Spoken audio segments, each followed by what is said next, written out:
Ce soir, j'ai décidé de commencer par vous présenter deux personnes.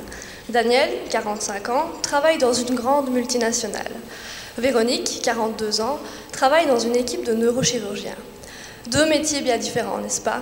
Et pourtant, quelque chose de fondamental lie ces deux personnes.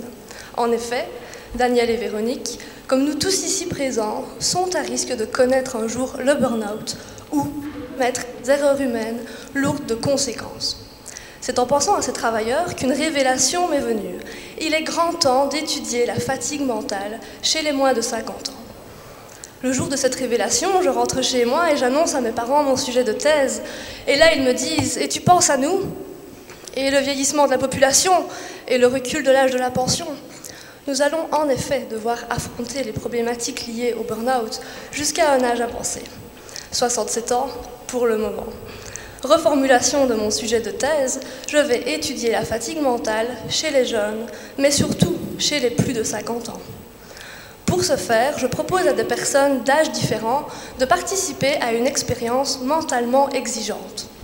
Plus concrètement, mes cobayes doivent participer à une expérience de concentration monotone, répétitive, pendant 3 heures. Autant dire qu'après ça, leur cerveau est laminé. Mais c'est ce que je cherche, car en effet, grâce à l'utilisation de techniques d'imagerie cérébrale, cette expérience machiavélique me permet de tester après combien de temps de travail le cerveau atteint un état de saturation mentale en fonction de l'âge.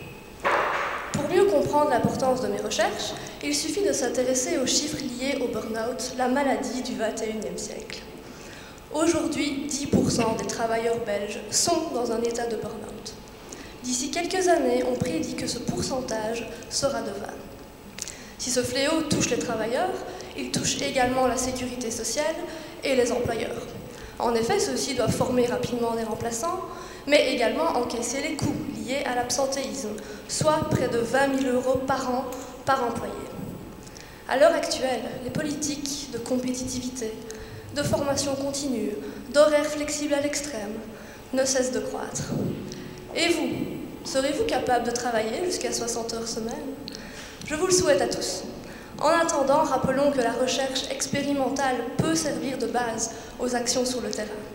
Ainsi, lorsque j'aurai caractérisé comment un cerveau fatigué réagit en fonction de l'âge, j'espère que ces résultats inciteront enfin le monde du travail à mettre en place les actions nécessaires, car en ce qui concerne le burn-out, les erreurs humaines et les accidents, je suis d'avis qu'il vaut mieux prévenir que guérir. Merci.